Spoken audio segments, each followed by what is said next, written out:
here's where we're starting. I forgot to adjust the lens, so I've done like a whole episode with a blurry lens and a blurry camera, and none of it matters anymore.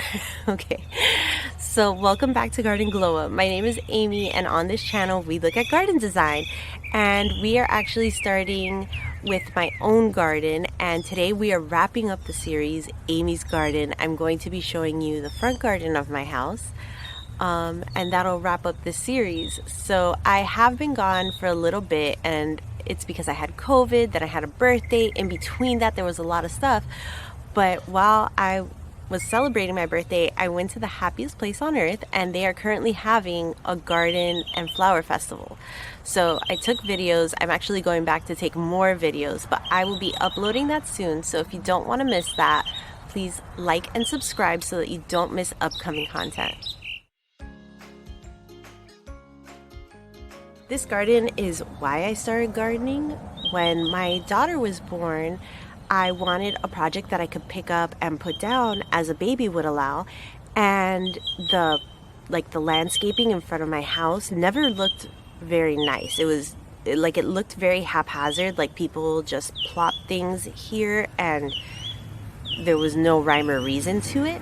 And so I decided, like, oh, that's fine, I can just rip everything out and then I'll plant things like as the baby allows, and it'll be beautiful, and I will have updated the curb appeal of my house while I'm taking care of this baby. And everything I planted died. I kept the baby alive, but everything I planted died. And so it was actually through the trial and error of doing this garden that I learned to be a gardener. But the other part of that is that this entire garden, because it was the first garden I did, I had no plan for it. What that means is that basically I've planted a bunch of stuff, and what I've tried to do at this stage in the game is start tying it all together and making it look nice. This is what this garden looked like when I moved in.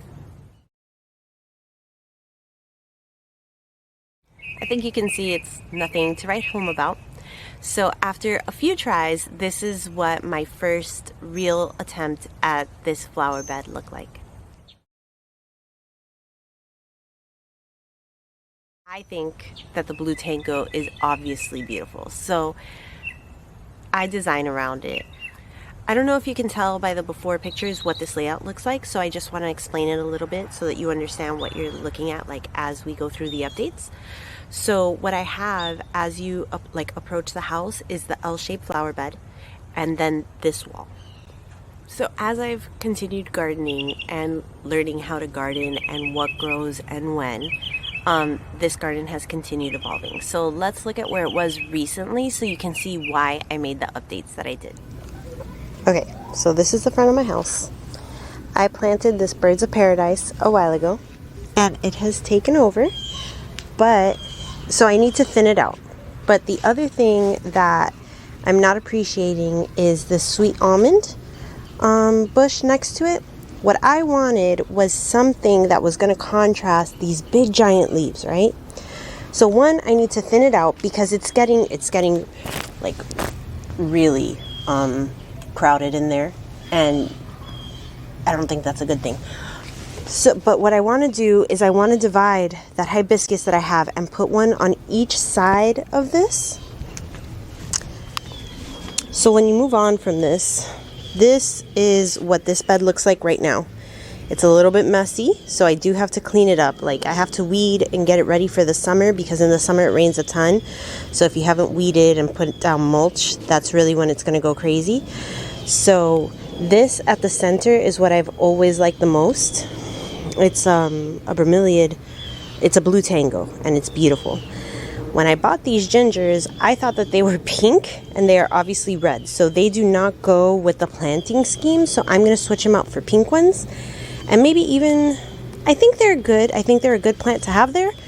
But at least change them out for pink ones and maybe rethink it. Maybe I come home with something that isn't a ginger, but we'll see how that goes. Okay, and then real quick, because my battery's dying, over here, these plants, right? I love that corner, but this corner is falling a little bit flat. I thought these plants or that one there, it's a butterfly bush. I thought it would fill in more, so I need some more planting. I need to underplant it and clean that up, but I will show you how that looks once I'm done. Hi, so here is my front garden. So this is what it looks like with the gingers and the weeds taken out. So it's just a little box. I'll probably measure it out soon so that when we talk about it, I can tell you exactly how big it is. So now I have to go buy gingers and maybe salvias and orchids to fill in here. So I'll be doing that soon. You'll get to see what it looks like. My daughter saw what I did here. I came home and was like, Mommy, you better not do that to my garden. I was like, what garden's your garden? The rainforest garden. So if you haven't seen that video, go see it. It was really cute how protective she got of it because her window overlooks that garden, and I don't intend on ripping that one out, but to her this was pretty drastic, and it is. So that's what it is now. Bye. Okay, so do you remember the hibiscus that I dug up last week? This is what it looks like planted here. I know it looks sad, but it is very much alive. I had it in a pot, everything was fine, and so the leaves do tend to wilt like that if you transplant something. Let me show you, everything's still in process. Let me show you this one here. Look, it's blooming, everything is fine, but it looks sad, and that's normal if you transplant something. So if you're thinking about transplanting and it's like, oh, but what if it gets sad? It will get sad. It won't look great immediately. But if you already have a plant and you have a spot where it'll go well, I mean, it just kind of makes sense. In that flower bed where I ripped out the gingers, initially I was gonna go buy big established pink gingers and put them in that area. But what I realized, like the day I was gonna go buy them, what I realized was I could go online and look at what was there, and I would have options, but the plants wouldn't be nearly as established. So I went online, I did find one that I really liked, and I thought I'd rather put something there that I really like and then just go buy the one that's the only option, even though it would fill the space better. And that's one of the reasons that the garden right now isn't looking established, is because I have this big open space where I have like two rhizomes planted, but they will eventually be the plant that I wanted. So I have those there now.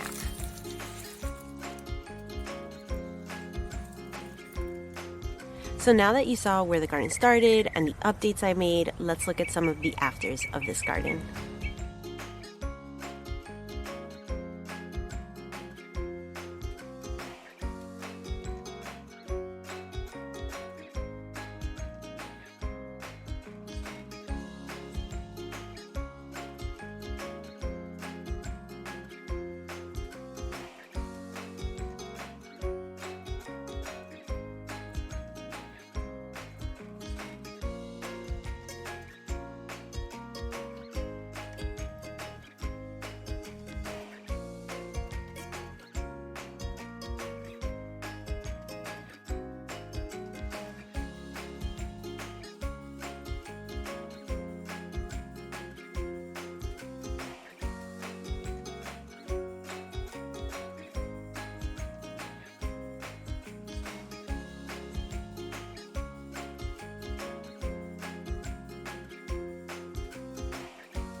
I've underplanted, the Mussaenda is one of my favorite plants.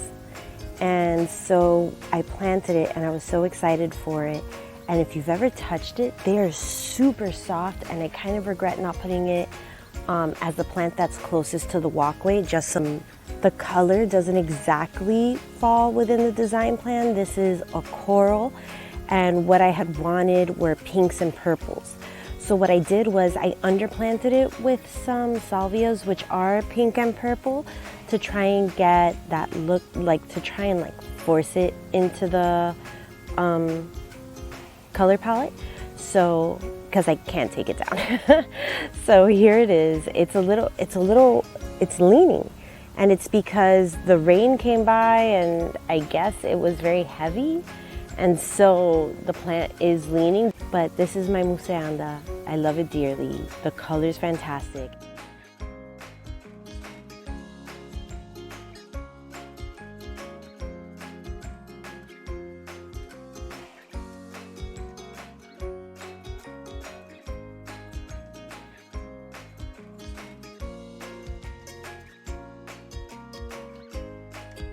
So right next to the Mussaenda is this hibiscus, and I think I'd shown this to you guys right after I'd transplanted it. But look, it's fine and it's growing. It's significantly taller than it was when I first transplanted it. I love the flowers, and really what I want is, as I'm filming it, I'm like, oh, the wall behind it looks so ugly, but that's the point of the hibiscus. So because, look, so this tree covers the wall, right? Like you can't really see the wall behind it because the tree's there. So the reason that I put the hibiscus there is so that it fills in this space and you don't really have to see the wall. And that for us is also a very awkward wall to have to maintain. And then right next to it are these turmerics and salvias and that Jatropha. Look, did you guys see the butterfly? Okay, so look.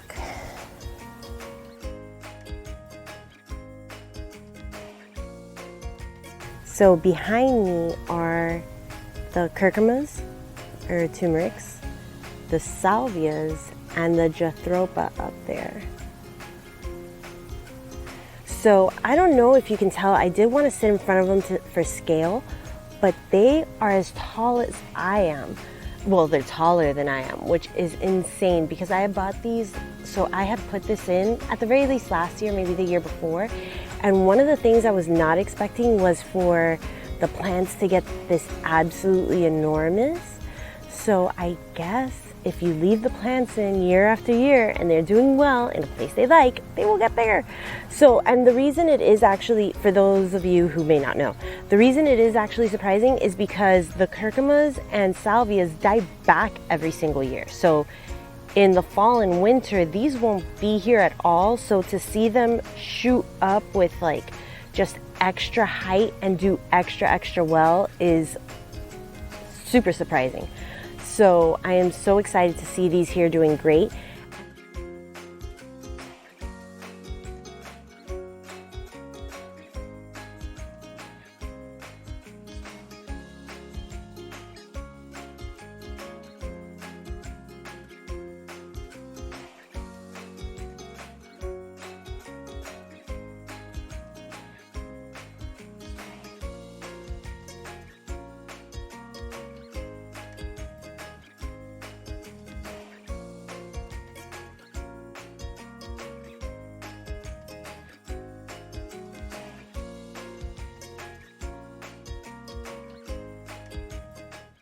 So there it is. I hope you enjoyed this garden and this series as much as I have. Please like and subscribe so that you don't miss upcoming content, and I'll see you again soon. Bye.